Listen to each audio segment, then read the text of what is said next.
نیمګړې مینه لنډه او دردونکې کیسه. لیکوال استاد محمد عمران سرکوټوال.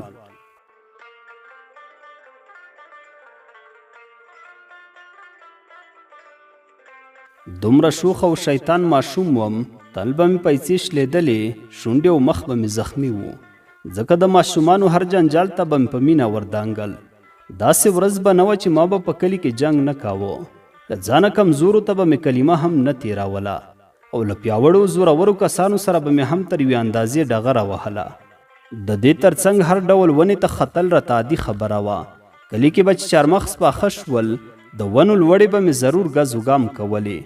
له قد لنډ، له رنګه غنم رنګ، په پښو چالاک او په شوخۍ کې اول نمبر وم. په کلي کې به مې په هر ماشوم سر مات کړی وو، ځکه چې زما لاس چپ و او په چپ لاس ډېر ښه ګزار کېده. دومره شوخ وم چې په کلي کې د لړلي په نامه یادېدم، ځکه په سلو کې د 80 ماشومانو سرونه ما ماتول.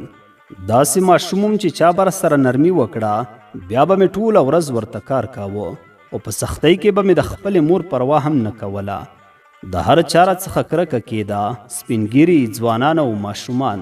کله به چې د ماشومانو لوبو ته ورغلم، هغوی به لوبه بس کړه او خپلو کورونو ته به لاړل. ځوانانو به هم را باندې کار نه درلوده، ځکه چې ما په کنځلو کې کلیوالي ماسټري کړې وه.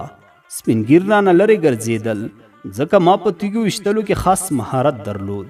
په کلي کې یوازې زه په پیغلو نجونو باندې ګران وم، ځکه چې هغوی تل را سره په نرمۍ چلند کاوه. ما به هم هر امر په سر سترګو مانه. د پسرلي په موسم کې به مې هرې پیغلې تشنې الوچې او زردالان راوړل. ما به ورته د کلي له دوکانونو د راډیوګانې بترۍ راوړلې.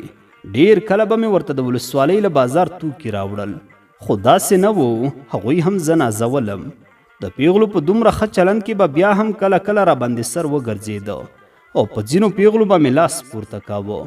یو ورځ کلي کې د غنمو ترېشلې روانې وې، ونو کې زردالان، توتان او نورې میوې پخې وې. زه د کور په ماڼۍ یعنې 2م چت خونه کې ویده وم. د غرمې 2 بجې له خوب را پاڅېدم. پلار مې د قربانۍ لپاره 2 پسونه اخیستي وو، تر څو د قربانۍ لپاره چاغ شي. کله چې د کور حویلۍ ته راښکته شوم، په پټه خوله مې 2 پسونه خوشي کړل، تر څو د کلي په پټو کې واښه وخوري. پلار مې د ولسوالۍ په بازار کې ورځ مزدوري کوله. مور ته مې بار بار ویلي و چې پسونه باید له کور څخه ونه ویستل شي او په کور کې خوراک ورکول شي. خو دا چار ما له کور پټه وکړه. دا چې پسونه زیات وخت په کور کې پاتې شوي وو، د کلي په پټو کې واښه نه خوړل. نیم ساعت بعد مې بیرته کور ته را روان کړل. زموږ د کور ترڅنګ لویه یو ویاله تېره شوې وه. د غره له چینو به سپینې رڼې اوبه په دې ویاله کې راتلې. د کلي پیغلو به په همدې ویاله کې د کاسې او پیالې مینځلې. کله چې زما پسونه دغه ویالې ته راورسېدل، ګورم چې زموږ د کلي یوه ډېره سنګینه پیغله په همدې ویاله کې زما له کوچنۍ خور سره په یو ځای کاسې مینځي. دا پیغله صنم نومېده. په ماشومتوب کې مور وفات شوې وه، او اوس یې له پلار او کوچني ورور شفیع الله نیا او نیکه سره ژوند کاوه. صنم زما د پلار خورزه هم کېده. زما په پلار دومره ګرانه وه لکه خپله لور. صنم په اخلاقو، ښایست او مهربانۍ کې خاص نوم درلود. په کلي کې به هر ځوان ته مور همدا یادوله چې صنم درته کوم.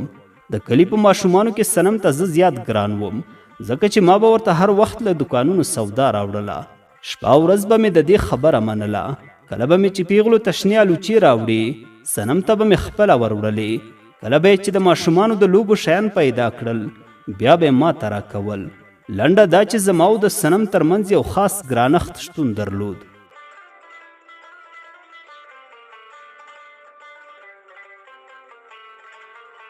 کله چې زما پسونه دغه ویالې ته راورسېدل، د صنم په کاسو کې خوله ووهله. صنم پسونه له کاسو شړل خو نه تلل. بالاخره صنم یو پسه د لاس په واسطه په مخ ووهلو.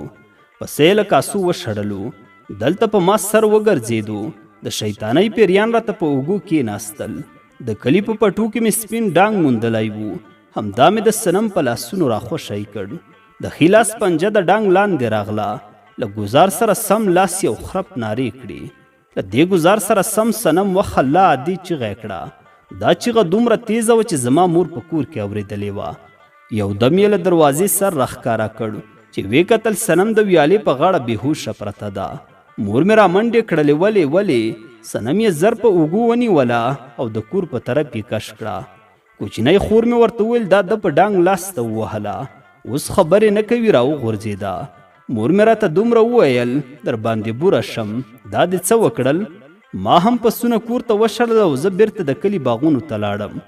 دومره شوخ وم چې نیم ساعت بعد دغه قضیه رانه له هیره ووتله. په نورو شیطانۍ مې سر شو. لنډه دا چې تر ناوخته مازدیګر مې د کلي په باغونو کې 2-3 نور جنګونه وکړل. کله چې مازدیګر ناوخته کور ته راغلم، ګورم چې د حویلۍ په منځ کې صنم کټ کې پرته ده. زما ګزار دومره قوي لګېدلی و چې د صنم د ښي لاس 2 ګوتې ماتې وې. کله چې زه ورغلم کټ ته ورته ودرېدم. مور مې راته وویل ځواني مرګ شي دا دې څه کړي دي؟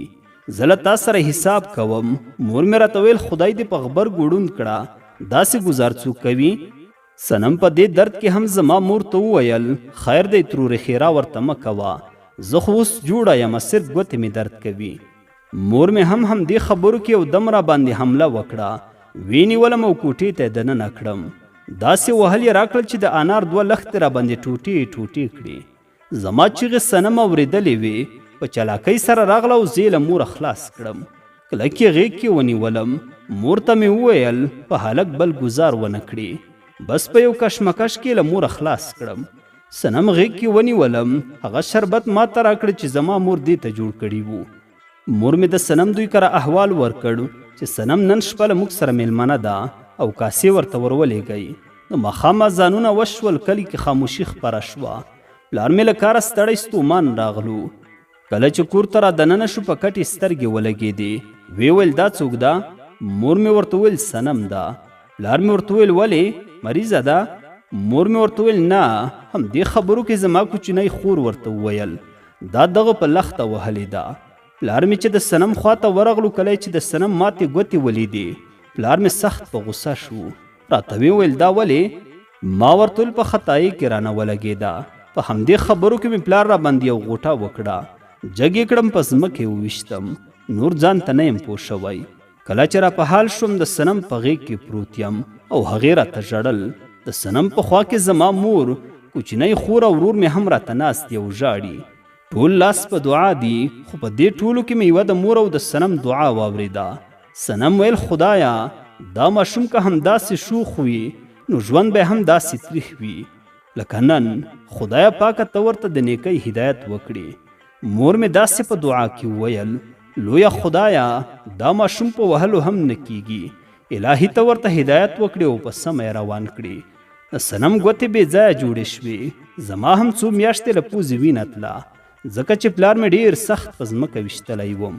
کلونه تېرېدل، زما عمر زیاتېده، شوخي ورو ورو کمېده.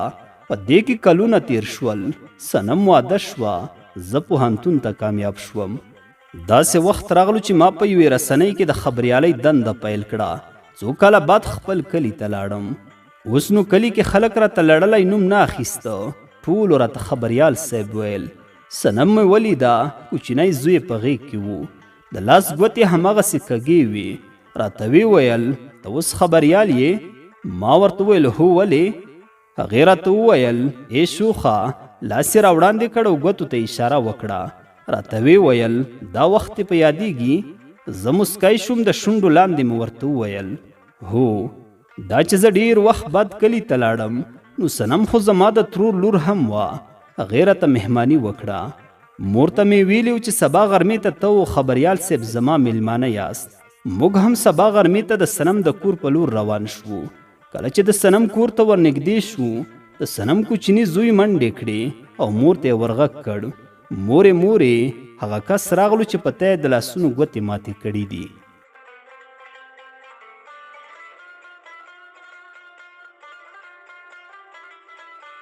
د بېوسۍ اخري حد دی. د بېوسۍ اخري حد دی، د زړه ټوټې له مجبورۍ دې هېرومه.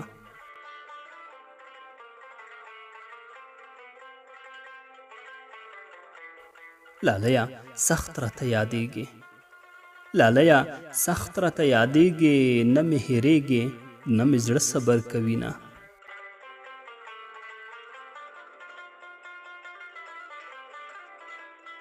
مینه دې کړه فکر دې نه کړو، مینه د کړه فکر د نه کړو بېلتون د نه لیدو چې غرونه ړنګوینه.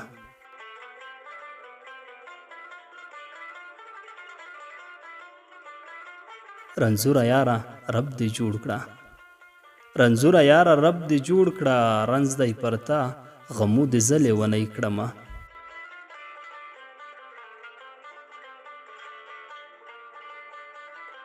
یاران بې وخته رانه بیل شول، یاران بې وخته رانه بیل شول، له ارمان ډک زړګی به چاته تشومه.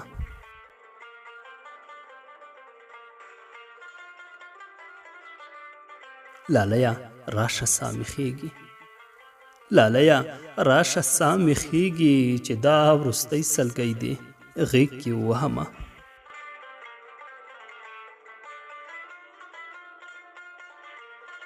د بیلتانه زور مې لیدلی، د بیلتانه زور مې لیدلی، خدای د کافر هم له یار نه جدا کوینه.